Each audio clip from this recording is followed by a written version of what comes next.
Welcome back to IELTS IQ. Today we're looking at IELTS Speaking Part 3. So grab a pen, grab a notebook, and let's begin.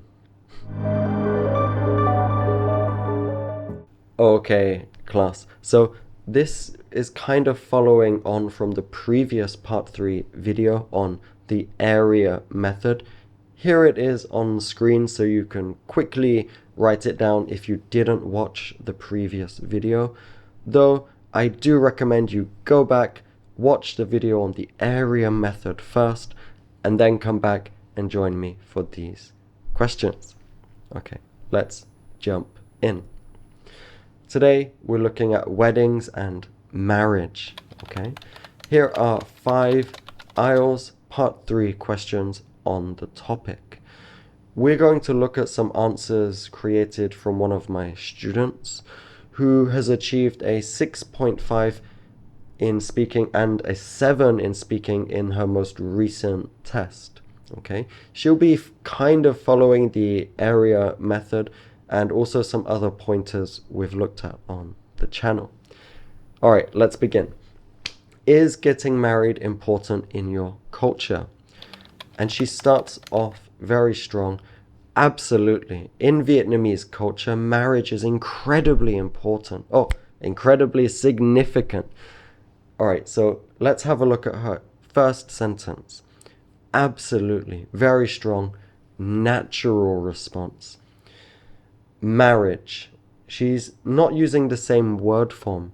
Is getting married important? No, she changes the form to marriage, which shows the use of paraphrase. Incredibly significant. She also changes the word important to significant. This is a great opening sentence. She goes to her reason straight from there. Simply because it's a way of preserving our traditions and creating a strong support network within the community. Actually, it's considered a crucial part of life that brings together two families and ensures the security of our culture. So a very strong answer here.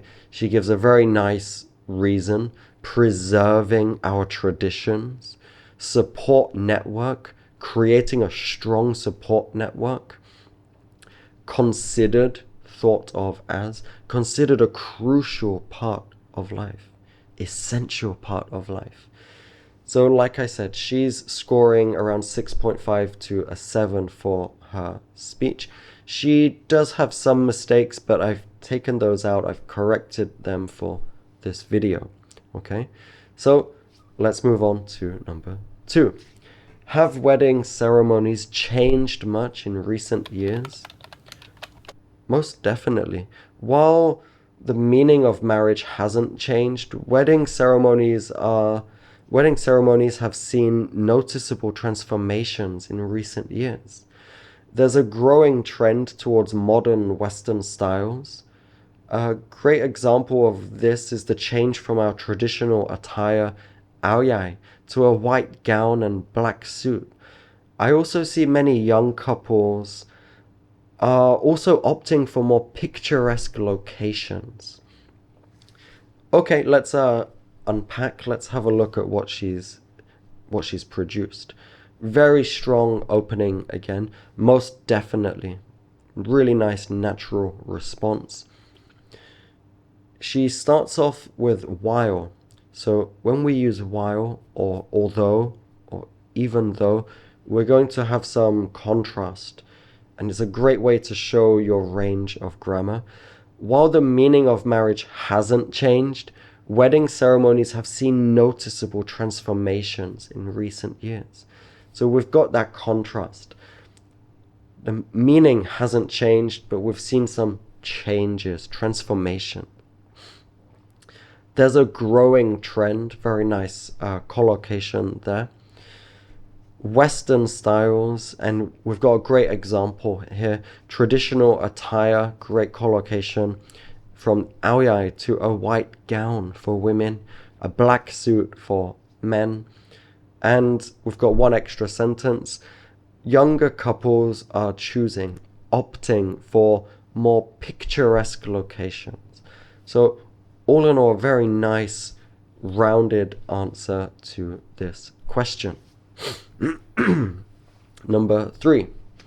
What do you think is an ideal age to get married? Her first sentence, I'd say the ideal age to get married is around 28 to 30. By this age, most people have finished their education, started their careers, and are more mature emotionally. For instance, nowadays in Vietnam, many people wait until their late 20s to get married since they want to be more financially stable first. Okay, again, pretty good answer here. Let's unpack what she's produced. I'd say the ideal age to get married is around 28 to 30. She answers the question directly with the first sentence. She gives some reasons to back this up. By this age, we've got finished their education, started their careers, and are more emotionally mature. That's a really nice one to add. I hope you guys are more mature by 28. If you're not, get on it. For instance, okay, so we've got the reason. She jumps straight to an example, and her country, she's Vietnamese. Many people are now waiting until their late 20s for the reasons that we've just mentioned. They want to save some money. Financially stable, great collocation here. Okay, let's have a look at number 4. Is it common for married couples to live with their parents? Yes, it's still quite common in Vietnam, especially in big cities like Hanoi or Ho Chi Minh City. Many young couples live with their parents to save on rent, as housing is crazy expensive. This arrangement also allows families to support each other both financially and emotionally. Let's have a look at what she's given. Yes, it's still quite common in Vietnam. Answering the question with the first sentence. Especially in big cities like Hanoi and Ho Chi Minh. Young couples live with their parents to save on rent, as giving a reason why they do this. She's used the phrase crazy expensive, not very formal, but that's okay. We're looking at speaking, not writing. Crazy expensive is a very nice casual collocation, so I'm pleased with this. We've got a nice word here, this arrangement. This arrangement also allows families to support each other, and we're looking at financially and emotionally. Not too long. This is quite a short answer. It's like 35-40 seconds. She's answered, backed it up with a reason and example. Sounds great. Number 5. Do you think extended families will be more or less common in the future? Extended families are when you have more than just the direct members living together. So this could be your grandparents, your aunties or uncles all living together in the same house. We call this arrangement an extended family. I think extended families will become less common in the future. Today, younger generations are becoming more independent and moving to larger cities for work, so they're more likely to live separately from their families.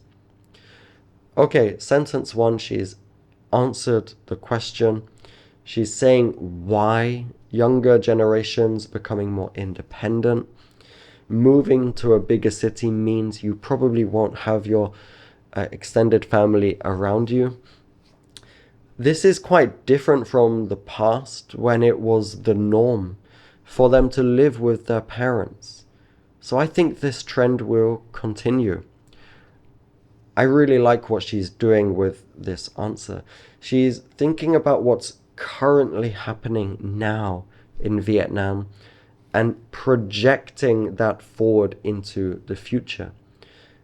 When you guys look at these future prediction questions, you should be using a technique like this, where you take the current trend and project it forward. It's a very easy way to think about a question you might not have an idea for. All right, guys, the area method in use. Go back to the beginning, make sure you have written down those questions and practice using the area method to answer your part 3 questions. Thanks for sticking around till the end. Please give me a like or drop a comment down below on something you would like to see or any improvements you can think of to the channel. See you later. Goodbye.